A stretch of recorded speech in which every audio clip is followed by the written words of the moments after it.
இதுதான் இந்த மாதத்துக்கான வாக்குத்தத்தம்.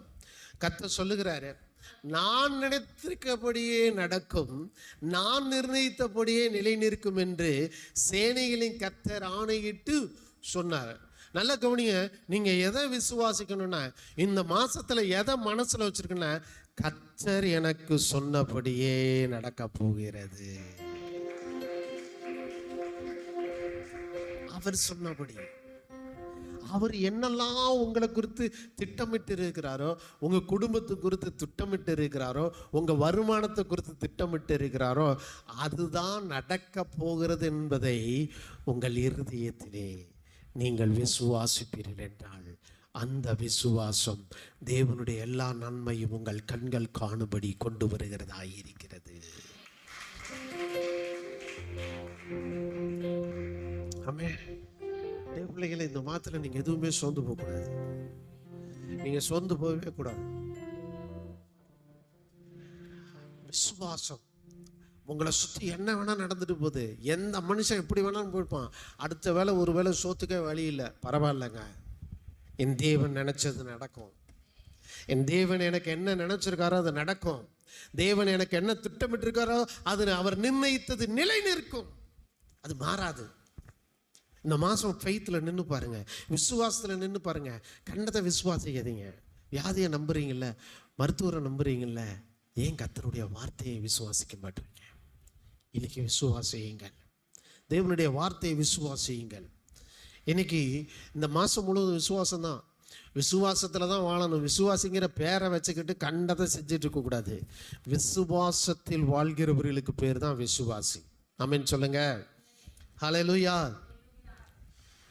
உங்க மனதில் தேவன் எனக்கு என்ன நினைச்சிருக்காரோ அதுதான் நடக்க போகுதுன்னு விசுவாசிங்க. இந்த மாசத்துல கர்த்தர் என் வாழ்க்கையில என்ன செய்யணும்னு நினைக்கிறாரோ அது இந்த மாசம் நடக்க போகுது. உங்க சூழ்நிலைகள் எதுவும் உங்க காரியத்தை மாற்ற முடியாதுங்க. ஆனா தேவன் நினைத்தது நடக்கும்னு நீங்க விசுவாசித்தா, அந்த விசுவாசம் உங்களை சுற்றி இருக்கிற எல்லா சூழ்நிலைகளையும் மாற்றி விடுகிறதா இருக்கிறது.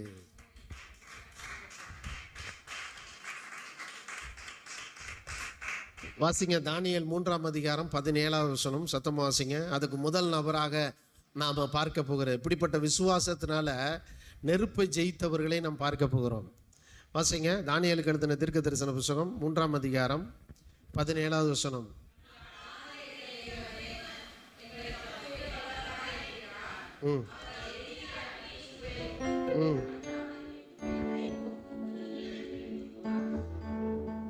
இந்த சாத்ராக் மேஷாக் ஆபேத்நேகோ அவங்க சூழ்நிலை எப்படி இருக்குன்னா, அவங்க இயேசுவை ஆராய்த்ததுனால அந்த ராஜா அவங்களை எரிகிற அக்கினி சூளைக்குள்ள போட போறான். அப்ப கூப்பிட்டு கேட்கிறான் அந்த ராஜா, தம்பிகளா ஏதோ தெரியாம செஞ்சிட்டீங்க அப்படின்னு நான் நினைக்கிறேன், அதனால இப்பயாவது நான் சொல்றதை கேட்டு இயேசுவை விட்டுட்டு வந்துருங்க அப்படின்னு கூப்பிடுறான். அப்ப அவங்க சொன்ன வார்த்தை என்ன தெரியுமா? அவங்களுடைய விசுவாசம் சொல்றது, தேவன் எங்களுக்கு நினைச்சது நடக்கும்யா. தேவன் எங்க வாழ்க்கை குறித்து என்ன நினைச்சிருக்காரோ அதுதான் அந்த பூமியில் நடக்க போகுது. அவன் சொல்றான், நாங்கள் ஆராதிக்கிற எங்கள் தேவன் எங்களை எரிகிற அக்கினி சூளைக்கு தப்பு வைக்க வல்லவராய் இருக்கிறார். அவர் உமது கைக்கும் ராஜாவே எங்களை தப்பு வைக்கிற தேவனாய் இருக்கிறார். 7 மடங்கு எரிகிற அக்கினி சூளையில அவங்கள தள்ளிவிட இருந்தாலும் விசுவாசம் சொல்லுது, இதன் மத்தியிலும் தேவன் எனக்கு என்ன நினைச்சிருக்காரோ அதை அவர் செய்வார். தேவ பிள்ளைகளே, உங்களை குறித்து நீங்க நினைக்க வேண்டியதுன்னா என்ன தெரியுமா?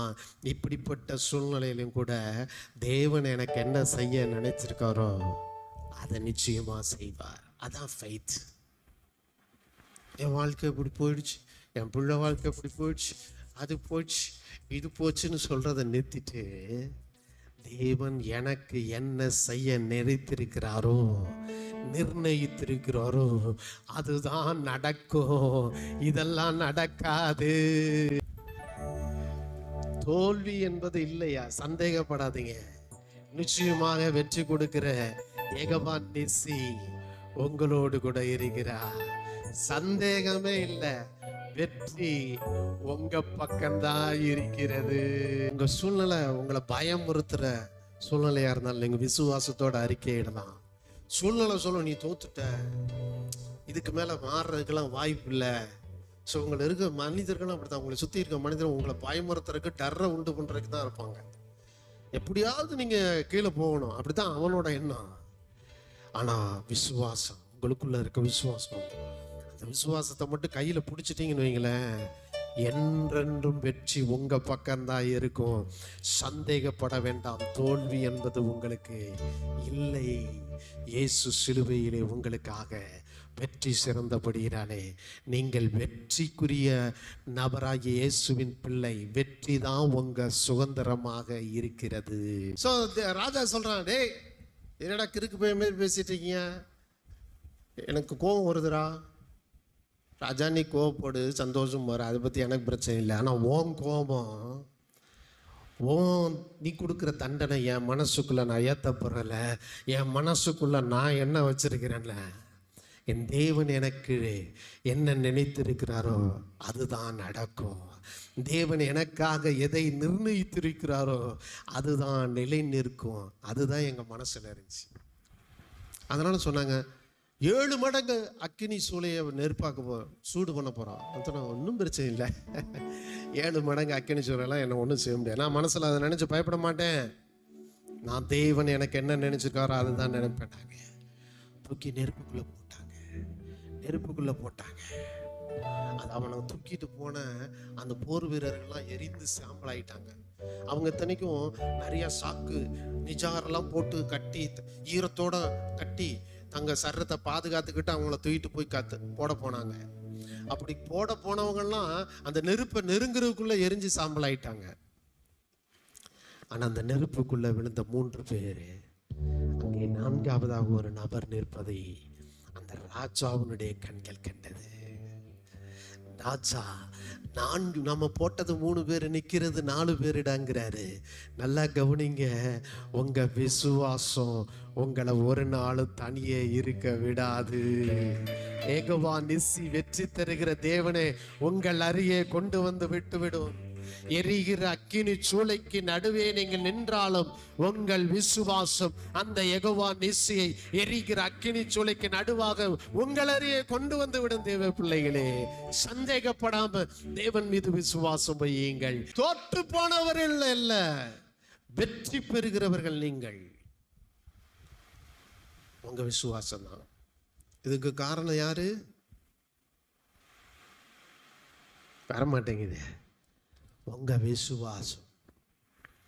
அல்லேலூயா. அப்ப எரிகிற அக்கினி சூளைக்குள்ள போட்டா அங்க அவங்க சொல்றாங்க, அந்த நெருப்பெல்லாம் பார்த்தா நம்மளா இருந்தா பாய்ந்துருவோம் பாருங்க.